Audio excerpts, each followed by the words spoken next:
এক মাসেরও বেশি সময় পর জনসমক্ষে এলেন মার্কিন ফার্স্ট লেডি মেলানিয়া ট্রাম্প। আর তার প্রত্যাবর্তন ঘিরে মুহূর্তেই শুরু হয়েছে নতুন আলোচনা। হোয়াইট হাউসের রোজ গার্ডেনে নিজের ফস্টারিং দ্য ফিউচার উদ্যোগের অনুষ্ঠানে এসে মেলানিয়া মুচকি হেসে বললেন, শুনলাম আপনারা আমাকে মিস করছিলেন, তাই আমি চলে এলাম।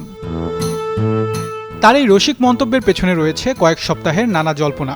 সবশেষ গত ১৯ জুলাই নিউ জার্সিতে ফিফা বিশ্বকাপের ফাইনালে স্বামী ডোনাল্ড ট্রাম্পের পাশে দেখা গিয়েছিল তাকে। এরপর দীর্ঘ সময় জনসমক্ষে না থাকায় নানা প্রশ্ন উঠতে শুরু করে।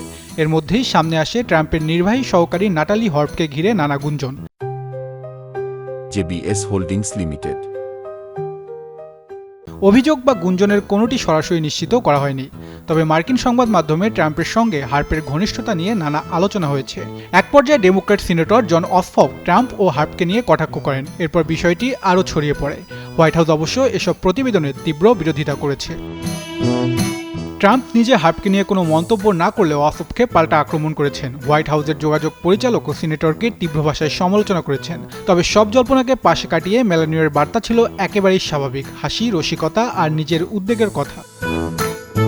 এদিকে পালক মা বাবার কাছে বেড়ে ওঠা শিশুদের সহায়তায় স্কলারশিপ তহবিলের জন্য $20 লাখ অনুদানের কথাও তুলে ধরেন তিনি। তবু প্রশ্ন থেকেই যাচ্ছে, মেলানিয়ার দীর্ঘ নীরবতার কারণ কি ছিল? আর তার সেই এক লাইনের রসিকতা কি নিছক মজা, নাকি গুঞ্জনের প্রতি সূক্ষ্ম কোনো জবাব? উত্তর অবশ্য এখনও অজানা। তাহসিন বর্ণ, যুগান্তর নিউজ।